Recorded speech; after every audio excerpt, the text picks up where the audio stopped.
श्री गणेशाय नमः। ब्रजे प्रसिद्धं नवनीतचूरं प्रजाङ्गणानां तुकुलस्य चूरमनेकजनमार्जितं पापचूरम् चूराग्रगण्यं पुरुषं नमामि। चं चं चन्द्रहास चकितचा साचरा शुभ्रकेशा जं जं जगदिता जोगिनी जोगरूपा डं डं डाङ्किणी डम्बरुकरधरा डाकहाक प्रहाकारं रं रक्तवस्रारुधिरमणिमया भगवती पातु मां देवी दुर्गे। नवम भगवती शरणम। दर्शक बंधु, 12 अधिपति बुद्ध महाग्रह को नमन कर जानिबा आज राशिफल विषय। सर्वप्रथम जानिबा आज राशि नक्षत्र तथा पंचांग विषय। आज बैशाख मास शुक्ल पक्ष इंग्राजी तारीख मई मास 15 तारीख 2024 मसीहा बुधवार। आज अष्टमी तिथि, अश्लेषा नक्षत्र, कर्कट चंद्र, वृद्धियोग विष्टिकरण, संध्या 5 घंटा 18 मिनिट पर बवकरण भोग हेब। जोगिनी ईशान्य कोण रे आज कर्कट राशि घात 12 और कर्कट और मकर राशि घात चंद्र। राहु काल दिवा 11 घंटा 34 मिनिट रु दिवा 1 घंटा 21 मिनिट मध्य। महेंद्र बेला प्रातः 6 घंटा 36 मिनिट रु दिवा 7 घंटा 48 मिनिट मध्य।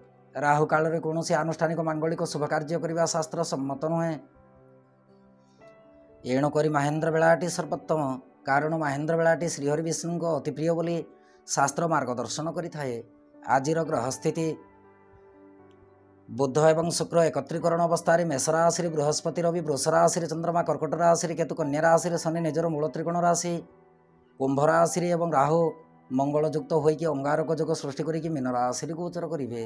दर्शक बंधु, राशिफल जानिबा आगरु जानिबा आजिर दिव्य चिंतन विषय। दिव्य चिंतन रे अछि जण दर्शक बंधु प्रश्न।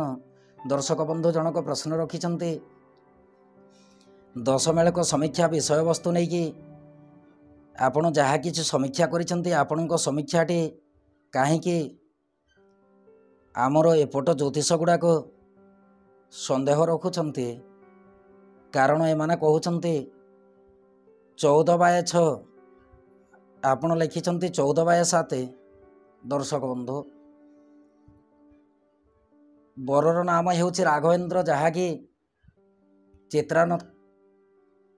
चित्रा नक्षत्र तुला राशि अंतर्भुक्त। कन्यार नामटी हेउछि रंजिता, जहाँकि सीए मध्य चित्रा नक्षत्र तुला राशि।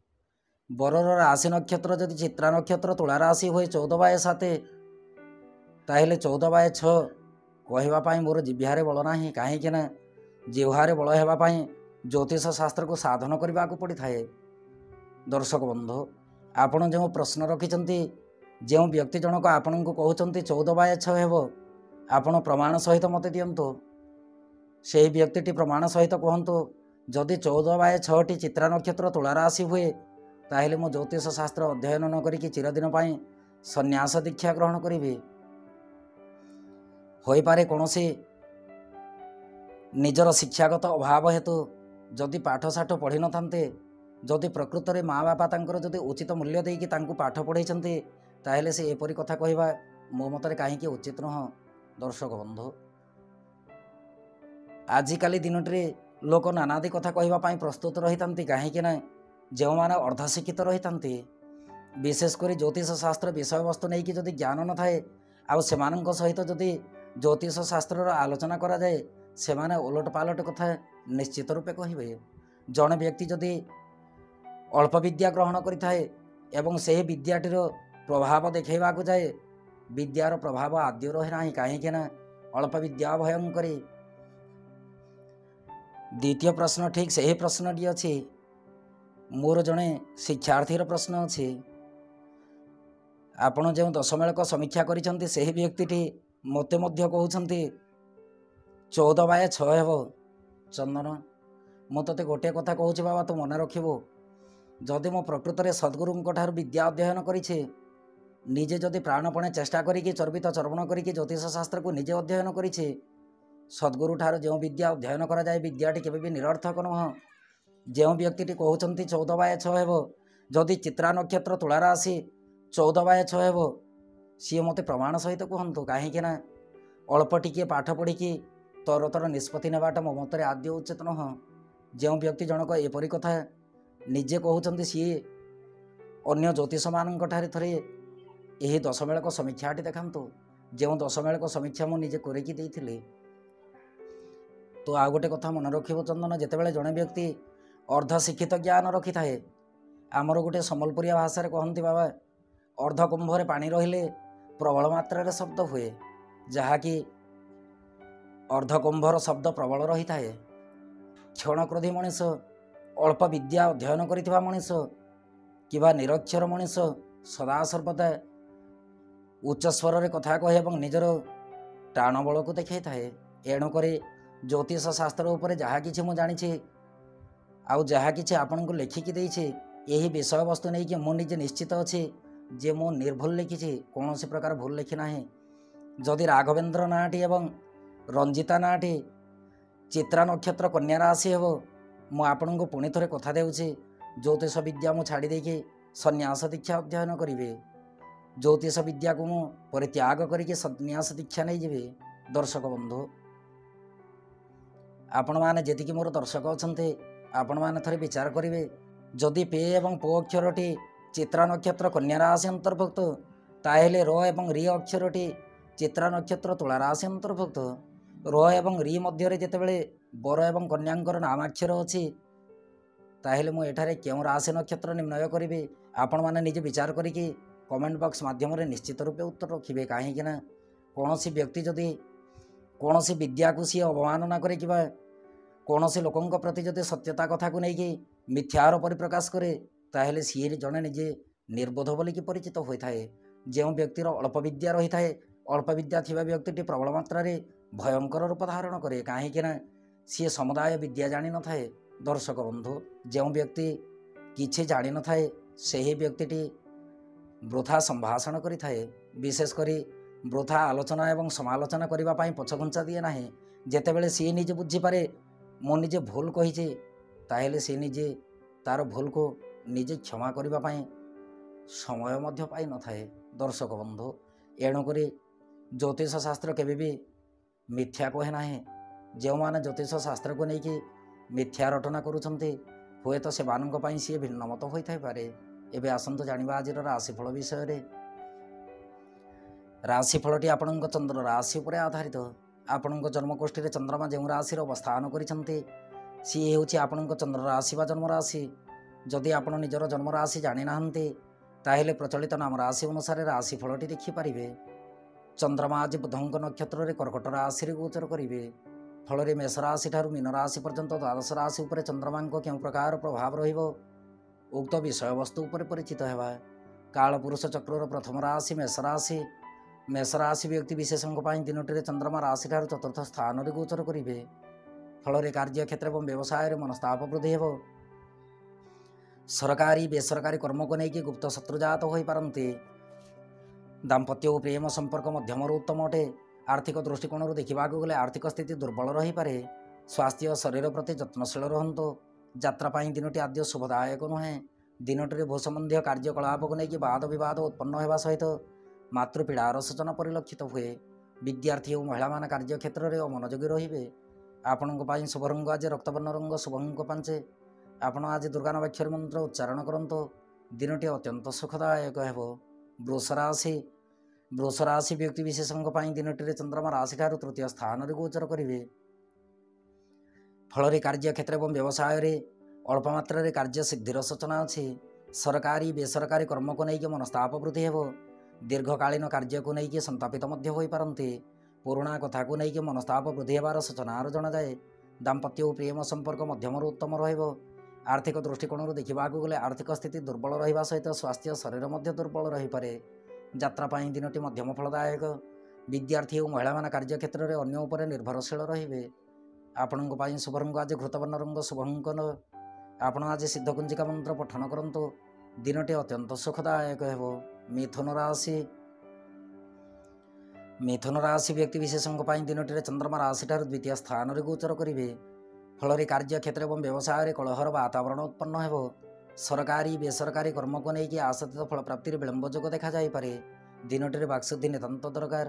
ଦାମ୍ପତ୍ୟ ଓ ପ୍ରେମ ସମ୍ପର୍କ ସଦୃଢ଼ ରଖନ୍ତୁ। ଆର୍ଥିକ ଦୃଷ୍ଟିକୋଣରୁ ଦେଖିବାକୁ ଗଲେ ଆର୍ଥିକ ସ୍ଥିତି ପ୍ରତି ମନ ମଧ୍ୟରେ ଦୁର୍ବଳତା ଭାବନା ଜାତ ହୋଇପାରେ। ସ୍ୱାସ୍ଥ୍ୟ ଶରୀର ମଧ୍ୟମରୁ ଉତ୍ତମ ରହିବ। ଦିନଟିରେ ତଳିପାଦରେ ଯନ୍ତ୍ରଣା ଅନୁଭବ ହୋଇପାରେ। ଯାତ୍ରା ପାଇଁ ଦିନଟି ମଧ୍ୟମ ଫଳଦାୟକ। ଅପବ୍ୟୟ ଖର୍ଚ୍ଚରୁ ନିବୃତ୍ତ ରହିବା ସହିତ ଅନ୍ୟ ଉପରେ ନିର୍ଭରଶୀଳ ରୁହନ୍ତୁ ନାହିଁ। ବିଦ୍ୟାର୍ଥୀ ଓ ମହିଳାମାନେ କାର୍ଯ୍ୟକ୍ଷେତ୍ରରେ ତରତର ନିଷ୍ପତ୍ତି ନେଇକି ସନ୍ତାପିତ ମଧ୍ୟ ହୋଇପାରନ୍ତି। ଆପଣଙ୍କ ପାଇଁ ଶୁଭ ରଙ୍ଗ ଆଜି ନୀଳବର୍ଣ୍ଣ ରଙ୍ଗ। ଶୁଭଙ୍କ ସାଥେ ଆପଣ ଆଜି ଗଙ୍ଗଣପତେ ନମଃ ଏହି ମନ୍ତ୍ରକୁ ଉଚ୍ଚାରଣ କରନ୍ତୁ। ଦିନଟି ଅତ୍ୟନ୍ତ ସୁଖଦାୟକ ହେବ। କର୍କଟ ରାଶି। କର୍କଟ ରାଶି ବ୍ୟକ୍ତି ବିଶେଷଙ୍କ ପାଇଁ ଦିନଟିରେ ଚନ୍ଦ୍ରମା ରାଶିରେ ଗୋଚର କରିବେ। ଫଳରେ କାର୍ଯ୍ୟକ୍ଷେତ୍ର ଏବଂ ବ୍ୟବସାୟରେ ଦୃଢ଼ ସଂକଳ୍ପିତ ଭାବେ କର୍ମ ସମ୍ପାଦନ ହେବ। ସରକାରୀ ବେସରକାରୀ କର୍ମକୁ ନେଇକି ଆଶାତୀତ ଫଳପ୍ରାପ୍ତି କରିବା ସହିତ ଦାମ୍ପତ୍ୟ ଓ ପ୍ରେମ ସମ୍ପର୍କ ସୁଖଦ ରହିବ। ଆର୍ଥିକ ସ୍ଥିତି ଅତି ଉତ୍ତମ ଅଟେ। ଦିନଟିରେ ଅନ୍ୟ ଉପରେ ନିର୍ଭରଶୀଳ ରହିବା ପାଇଁ ସମୟ ବାଧ୍ୟ କରିପାରେ। ସ୍ୱାସ୍ଥ୍ୟ ଶରୀର ପ୍ରତି ଧ୍ୟାନ ଦେବା ସହିତ ଆର୍ଥିକ ସ୍ଥିତି ପ୍ରତି ସଦାସର୍ବଦା ଯତ୍ନଶୀଳ ରୁହନ୍ତୁ। ଯାତ୍ରା ପାଇଁ ଦିନଟି ମଧ୍ୟମ ଫଳଦାୟକ। ବିଦ୍ୟାର୍ଥୀ ଓ ମହିଳାମାନେ କାର୍ଯ୍ୟକ୍ଷେତ୍ରରେ ଆଶାତୀତ ଫଳପ୍ରାପ୍ତି କରିବେ। ଆପଣଙ୍କ ପାଇଁ ଶୁଭ ରଙ୍ଗ ଆଜି ହଳଦୀ ବର୍ଣ୍ଣ ରଙ୍ଗ। ଶୁଭଙ୍କ 2 ଆପଣ ଆଜି ଶୀତକୁଞ୍ଜିକା ମନ୍ତ୍ର ପଠନ କରନ୍ତୁ। ଦିନଟି ଅମୃତ ତୁଲ୍ୟ ହେବ।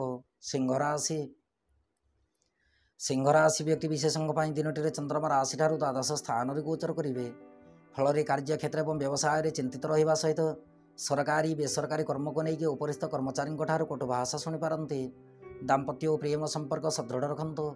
ସହଧର୍ମିଣୀଙ୍କ ପରାମର୍ଶ ଅନୁସାରେ ଗୃହ କାର୍ଯ୍ୟ ସମ୍ପାଦନ କରନ୍ତୁ। ଆର୍ଥିକ ସ୍ଥିତି ମଧ୍ୟମରୁ ଉତ୍ତମ ରହିବ। ସ୍ୱାସ୍ଥ୍ୟ ଶରୀର ପ୍ରତି ଧ୍ୟାନ ଦେବା ସହିତ ପାରିବାରିକ ପରିବେଶ ଏବଂ ଦିନଚର୍ଯ୍ୟା ପ୍ରତି ଧ୍ୟାନ ରଖନ୍ତୁ। ଯାତ୍ରା ପାଇଁ ଦିନଟି ସୁଖଦ ରହିବ। ବିଦ୍ୟାର୍ଥୀ ଓ ମହିଳାମାନେ କାର୍ଯ୍ୟକ୍ଷେତ୍ରରେ ଆଶାତୀତ ଫଳପ୍ରାପ୍ତି କରିବେ। ଆପଣଙ୍କ ପାଇଁ ଶୁଭ ରଙ୍ଗ ଆଜି ପୀତବର୍ଣ୍ଣ ରଙ୍ଗ। ଶୁଭଙ୍କ ଆପଣ ଆଜି କ୍ଲିଂ ମନ୍ତ୍ରକୁ 54 ଥର ପଠନ କରନ୍ତୁ। ଦିନଟି ଅତ୍ୟନ୍ତ ସୁଖଦାୟକ ହେବ। କନ୍ୟା ରାଶି। କନ୍ୟା ରାଶି ବ୍ୟକ୍ତି ବିଶେଷଙ୍କ ପାଇଁ ଦିନଟିରେ ଚନ୍ଦ୍ରମା ରାଶିଠାରୁ ଏକାଦଶ ସ୍ଥାନରେ ଗୋଚର କରିବେ। ଫଳରେ କାର୍ଯ୍ୟକ୍ଷେତ୍ର ଏବଂ ବ୍ୟବସାୟରେ ଦୃଢ଼ ସଂକଳ୍ପିତ ଭାବେ କର୍ମ ସମ୍ପାଦନ ହେବ। ସରକାରୀ ବେସରକାରୀ କର୍ମକୁ ନେଇକି କୃତିତ୍ୱ ଅର୍ଜନ କରିବେ। ଦାମ୍ପତ୍ୟ ଓ ପ୍ରେମ ସମ୍ପର୍କ ମାଧୁର୍ଯ୍ୟ ଭରା ରହିବ। ଆର୍ଥିକ ଦୃଷ୍ଟିକୋଣରୁ ଦେଖିବାକୁ ଗଲେ ଆର୍ଥିକ ସ୍ଥିତି ସବଳ ଅଟେ। ସ୍ୱାସ୍ଥ୍ୟ ଶରୀର ଅତି ଉତ୍ତମ ରହିବ। ଯାତ୍ରା ପାଇଁ ଦିନଟି ସୁଖଦାୟକ ଅଟେ।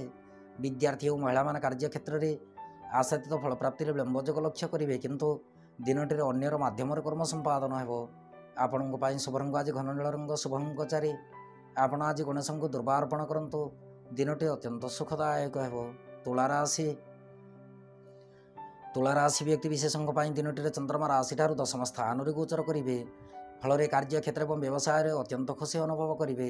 ସରକାରୀ ବେସରକାରୀ କର୍ମକୁ ନେଇକି ବହୁତ ଦିନରୁ ଅଟକି ରହିଥିବା କର୍ମଟି ସମ୍ପାଦନ କରିବା ସହିତ ଆଇନ ଅଦାଲତ କର୍ମରେ ଜୟ ପ୍ରାପ୍ତି କରିବାର ସୂଚନାରୁ ଜଣାଯାଏ। ଦାମ୍ପତ୍ୟ ଓ ପ୍ରେମ ସମ୍ପର୍କ ଅତି ଉତ୍ତମ ଅଟେ। ଆର୍ଥିକ ଦୃଷ୍ଟିକୋଣରୁ ଦେଖିବାକୁ ଗଲେ ଆର୍ଥିକ ସ୍ଥିତି ସବଳ ରହିବ। ସ୍ୱାସ୍ଥ୍ୟ ଶରୀର ସୁଖଦ ରହିବା ସହିତ ଦିନଟିରେ ଯାତ୍ରା ସମୟରେ ଶୁଭଫଳ ପ୍ରାପ୍ତି କରିବେ। ବିଦ୍ୟାର୍ଥୀ ଓ ମହିଳାମାନେ କାର୍ଯ୍ୟକ୍ଷେତ୍ରରେ ଉନ୍ନତିମୂଳକ କର୍ମ ସମ୍ପାଦନ କରିବେ।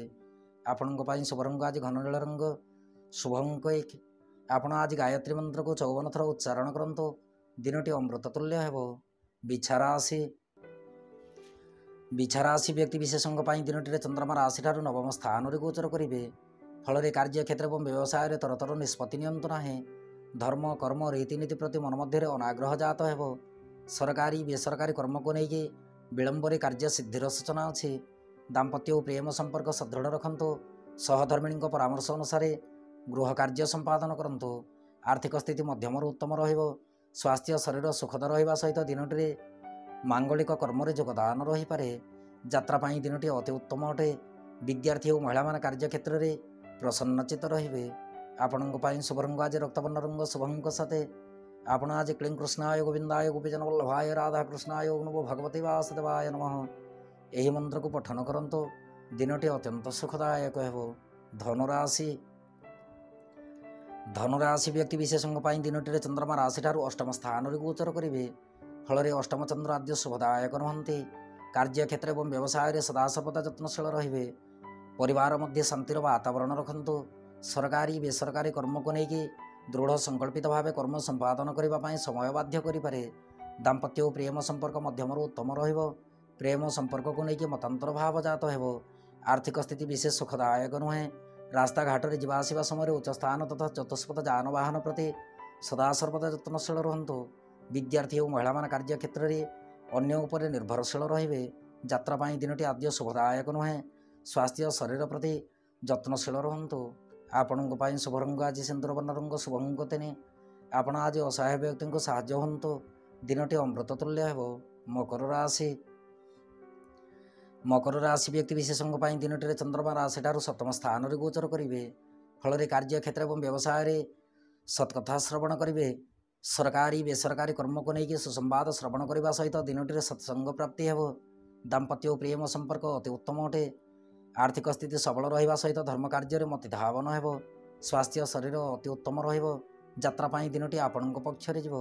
ବିଦ୍ୟାର୍ଥୀ ଓ ମହିଳାମାନେ କାର୍ଯ୍ୟକ୍ଷେତ୍ରରେ କୃତିତ୍ୱ ଅର୍ଜନ କରିବେ। ଆପଣଙ୍କ ପାଇଁ ଶୁଭ ରଙ୍ଗ ଆଜି ଆକାଶୀ ବର୍ଣ୍ଣ ରଙ୍ଗ, ଶୁଭ ଅଙ୍କ 8। ଆପଣ ଆଜି ରାମରକ୍ଷା ସ୍ତୋତ୍ର ପାଠ କରନ୍ତୁ। ଦିନଟି ଅମୃତ ତୁଲ୍ୟ ହେବ। କୁମ୍ଭ ରାଶି ବ୍ୟକ୍ତି ବିଶେଷଙ୍କ ପାଇଁ ଦିନଟିରେ ଚନ୍ଦ୍ରମା ରାଶିଠାରୁ ଷଷ୍ଠ ସ୍ଥାନରେ ଗୋଚର କରିବେ। ଫଳରେ କାର୍ଯ୍ୟକ୍ଷେତ୍ର ଏବଂ ବ୍ୟବସାୟରେ ଆମୋଦ ପ୍ରମୋଦରେ ସମୟ ଅତିବାହିତ ହେବ। ସରକାରୀ ବେସରକାରୀ କର୍ମକୁ ନେଇକି ଆଳସ୍ୟ ବୃଦ୍ଧି ହୋଇପାରେ। ଆଇନ ଅଦାଲତ କର୍ମ ଯଦି କିଛି ଥାଏ, ଦିନଟିରେ ତରତର ନିଷ୍ପତ୍ତି ନିଅନ୍ତୁ ନାହିଁ। ଦାମ୍ପତ୍ୟ ଓ ପ୍ରେମ ସମ୍ପର୍କ ସଦୃଢ଼ ରଖନ୍ତୁ। ଆର୍ଥିକ ସ୍ଥିତି ମଧ୍ୟମରୁ ଉତ୍ତମ ରହିବ। ସ୍ୱାସ୍ଥ୍ୟ ଶରୀର ପ୍ରତି ଯତ୍ନଶୀଳ ରହିବା ନିତାନ୍ତ ଆବଶ୍ୟକ। ଯାତ୍ରା ପାଇଁ ଦିନଟି ମଧ୍ୟମ ଫଳଦାୟକ। ବିଦ୍ୟାର୍ଥୀ ଓ ମହିଳାମାନେ କାର୍ଯ୍ୟକ୍ଷେତ୍ରରେ ବନ୍ଧୁ ଗହଣରେ ସମୟ ଅତିବାହିତ କରିବେ। ଆପଣଙ୍କ ପାଇଁ ଶୁଭ ରଙ୍ଗ ଆଜି ସବୁଜ ବର୍ଣ୍ଣ ରଙ୍ଗ, ଶୁଭ ଅଙ୍କ 4। ଆପଣ ଆଜି ହନୁମାନ ଚାଳିଶା ପଠନ କରନ୍ତୁ। ଦିନଟି ଅତ୍ୟନ୍ତ ସୁଖଦାୟକ ହେବ।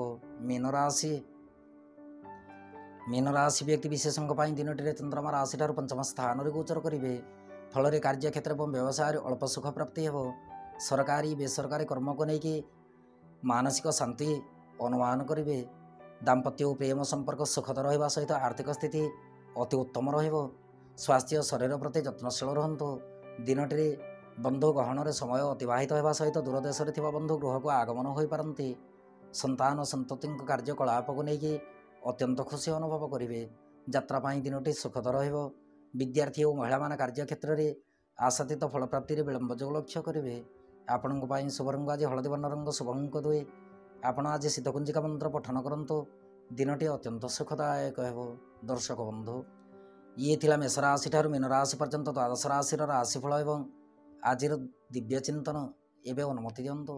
ନମଃ ଭଗବତୀ ଶରଣ।